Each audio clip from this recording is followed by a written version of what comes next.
নির্বাচন কমিশনের প্রধান স্টেক হোল্ডার হচ্ছেন রাজনৈতিক দলগুলো, কিন্তু দেখা যাচ্ছে যে আরপিও গণপ্রতিনিধিত্ব যে আদেশ বা নির্বাচনের যে আচরণবিধি, এটা প্রণয়ন অথবা এটাকে চূড়ান্ত করবার আগে আমরা মনে করি যে রাজনৈতিক দলগুলোর সাথে নির্বাচন কমিশনের আলোচনাটা জরুরি ছিল। কারণ যারা প্রধান স্টেক হোল্ডার, ইলেকশন কমিশন এখনও ভালো করে জানেই না বাংলাদেশে রাজনৈতিক দলগুলো কারা আছেন, নেতৃত্বে কারা আছেন, তাদের বক্তব্য কী, ভাবনা চিন্তাটা কী। সুতরাং তারা আরপিওর খসড়া প্রণয়নের প্রক্রিয়াতে দরকার ছিল দলগুলোর সঙ্গে আলোচনা করা, মতামত নেওয়া এবং সেখানে পরামর্শটা নিয়ে এরপরে আরপিও চূড়ান্ত করা। ইতিমধ্যে আমরা জানতে পেরেছি যে আরপিও তারা আইন মন্ত্রণালয়ে পাঠিয়েছেন এবং ইতিমধ্যে এটা নাকি অর্ডিন্যান্স আকারে গতকালকে এই অর্ডিন্যান্স নাকি ইতিমধ্যে এটা জারি হয়েছে। দু একদিন পরে হয়তো এটা পাবলিকলি সামনে আসবে।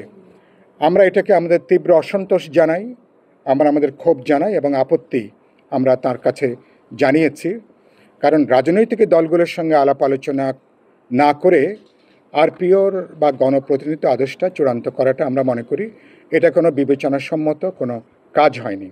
জামানতের ক্ষেত্রে আমরা দেখেছি যে জামানত, যেটা আগে 25,000 টাকা জামানত ছিল জাতীয় সংসদে নির্বাচন প্রার্থিতার ব্যাপারে, এটাকে তারা প্রায় দ্বিগুণ, মানে 50,000 টাকা জামানতের ব্যয়সীমা নির্ধারণ করা হয়েছে, যেটাকে আমরা মনে করি অবিবেচনা প্রসূত। এটা একই সাথে আগে যেখানে 25 লক্ষ টাকা ছিল সর্বোচ্চ ব্যয়সীমা, নির্বাচনী ব্যয়সীমা একজন প্রার্থীর, সেটাকে এখন ন্যূনতম 50 লক্ষ থেকে প্রায় 60 লক্ষ টাকা পর্যন্ত, মানে ভোটার প্রতি যদি 10 টাকা করে হয় তাহলে এরকম একটা খরচের ব্যয়সীমা।